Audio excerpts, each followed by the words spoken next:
coming, baby, riding in the sky. Well, ain't no one has told you, lady, don't look him in his eye. He's blind. Like, I had a really bad experience on my first big movie. Here I was, 18 years old, working on Return of Swamp Thing. I go into the art department, there's Bernie Wrightson and the set art everywhere. Costumes that I was watching were sent in from Stan Winston's studios. They're beautiful.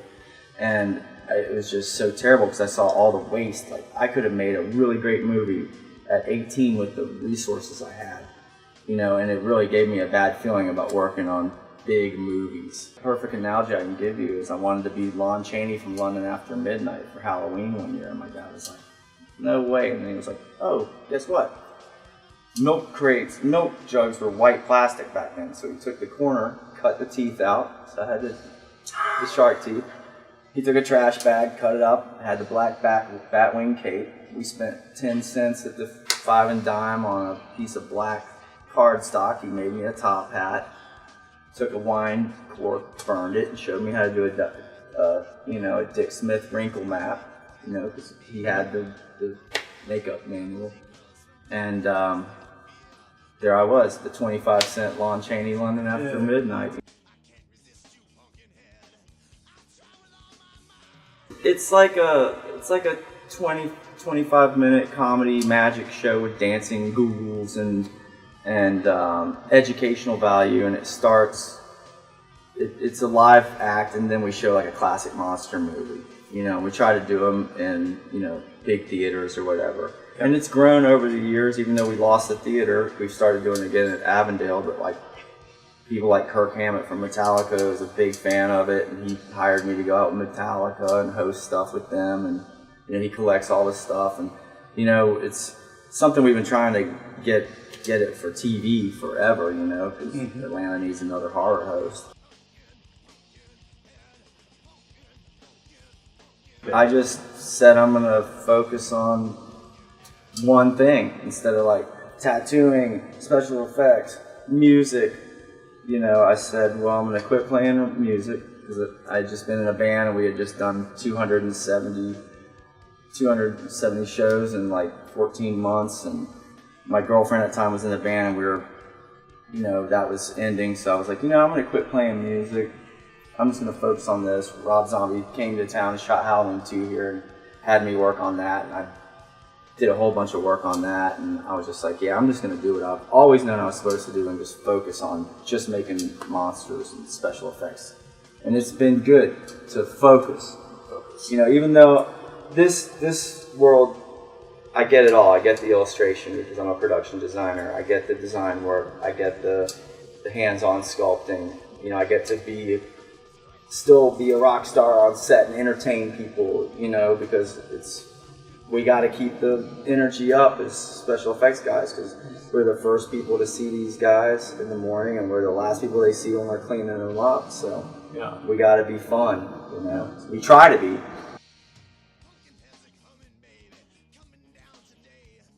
Stuff I'm most proud of, I designed Dracula rock opera, which was the first time that the Bram Stoker book had gone to the stage or screen. And the goal is like with what they did with Jesus Christ Superstar is to one day shoot this thing in Transylvania and in Whitby. That was really great. Plus, because I got to work with my girlfriend on that, who's an opera singer and classically trained. So that was really fulfilling. But I've done a lot of theater productions that I'm proud of. That's probably my favorite. The Atlanta Zombie Apocalypse was something that was really good. I've designed haunted houses all over the country and built props for a lot of the biggest ones. But you know, when Fangoria magazine says that we're geniuses for reinventing the haunted house and doing the first meta haunt, that means something. You know, you go to Transworld and it's all zombie paintball. You know, it was me and Johnny and Fred invented that stuff, so it's a pretty awesome feeling. And having 200 actors do that every night, that was a magical feeling when people would shit themselves or pass out. So that to me was like probably my biggest theater thing, because that was basically live theater. And then with movies and television, I love all the stuff I've done with Adult Swim, and I got to credit Johnny Ray with Johnny Ray is a lot of the reason I'm really doing this stuff, because Johnny was like trying to get me to do special effects, doing makeup for this, doing makeup for that, and I started doing stuff with Adult Swim, started getting, more focused, and then I ended up with, my own, pretty much my own show where Dave and Chris let me design Your Pretty Face Is Going to Hell, and, I put the team together for the effects. I built all the monsters with me and Chris Brown and V, and that's really rewarding, because that's just, it's like almost like my vision. They let me put my vision up there.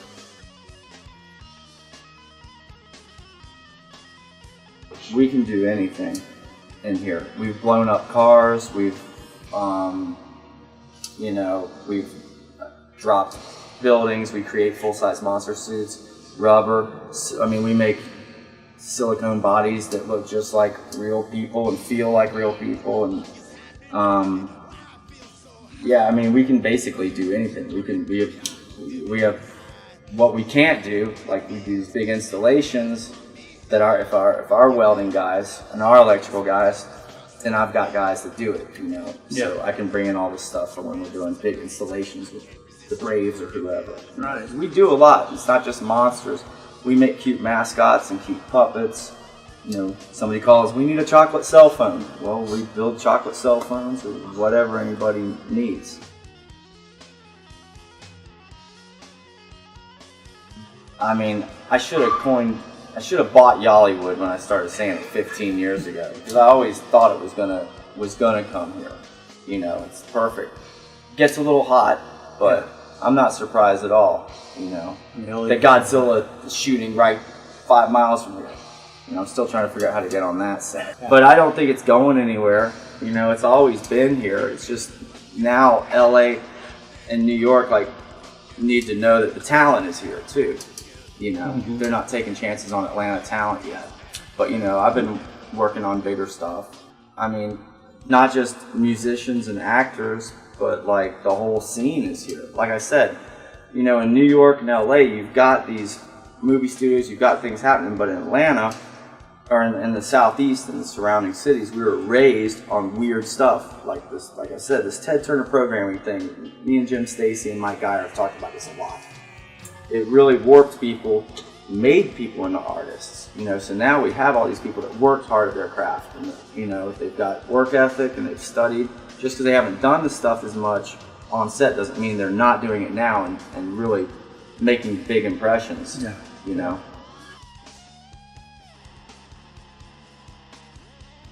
We use, a lot of people don't know this, but I know Nelson as a singer. We used to put on music. Nelson was a singer. He was in that group that ended up doing the Dracula rock opera. Wow. Believe it or not, me and Nelson used to sing about Jesus and Jesus Christ Superstar and Crucified Jet. But when he did this, everything that we did, I couldn't have designed this shop any better. I'm 2 miles away from Nelson's place. So anytime I need silicones or foams or silicone foams or makeup, we spent $20,000 just on Cajun Red's makeup, illustrator makeup, to do Pretty Face last year. It was between $15,000 and $20,000 just on that. Yeah. So we spend we do a lot of work with Nelson. Yeah. And he helps us out. Those guys have definitely left stuff in the bushes for us when I had to run across town, we have a relationship. They're great. He's always been supportive of us when we're doing outreach for kids. We do a lot of work with inner city schools. There you go, Shane, there's a bunch of makeup kits. Go show the kids how to do makeup. Nelson is awesome, and the engineer guys definitely helped me out a lot to get where I am,